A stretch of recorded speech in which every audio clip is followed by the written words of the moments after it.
Numbers were flying around during hearings before the Committee on Appropriations today, but one number, $55 million, came up again and again. The figure represents what the executive branch is identifying as money that was supposed to be spent to pay making work pay tax credits for 2009 and 2010, but apparently was not.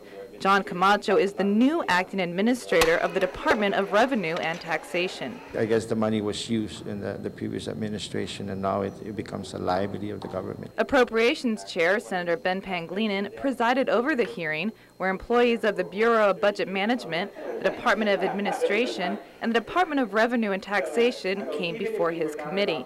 Acting Director of BBMR, Benita Manglonia, explains how the Making Work Pay tax credit was supposed to work. That was that credit that, if you recall, if you did your return in 2009, a single taxpayer would get $400 or $800. And the problem is that the funds were used already, and the credits that were supposed to be paid out has not been paid out. An MOU was signed several years ago between the IRS and the public sector, in which the feds would reimburse Gov Guam for paying out the tax credits. But $55 million later, the new administration is trying to determine where exactly the money went. As we reported, DRT is several years behind in actually paying out tax refunds, the reason in part because Gov Guam simply doesn't have the money. Deputy Press Secretary Phil Leon Guerrero. That's what our fiscal policy team is working on right now. And when you hear about the cash liability issues that this government is facing, this is just one example of them. But Senator Pangilinan's view of the financial liabilities Gov Guam is facing continues to differ from that of the executive branch. This is not a liability that we have have to worry about as having to repay this year, so therefore we can't use that cash of $55 million that we've budgeted for our operations this year because we have to satisfy that liability.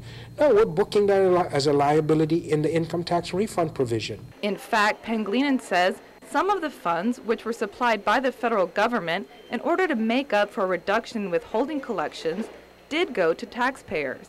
So we've paid people back their refunds, which in some cases is inclusive of that credit.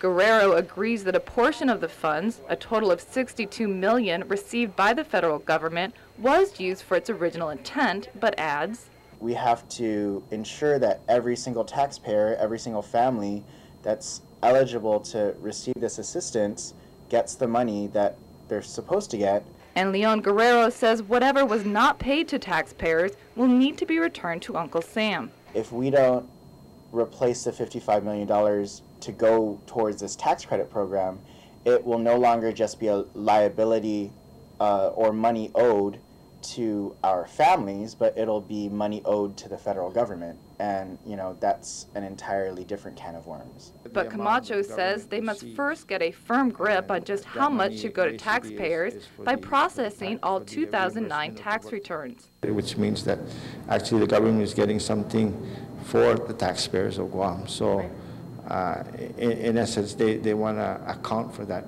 money and basically ensure that the amount that we actually receive, and then whatever is left, we have to return. We will address that at that point in time when everything, the returns are being processed and we've determined how much needs to be paid out, then we will address it at that point in time. In the meantime, Manglonia told the panel that the governor's fiscal team will be working with the Office of the Public Auditor to determine the validity of all the liabilities that make up the government's budget shortfall.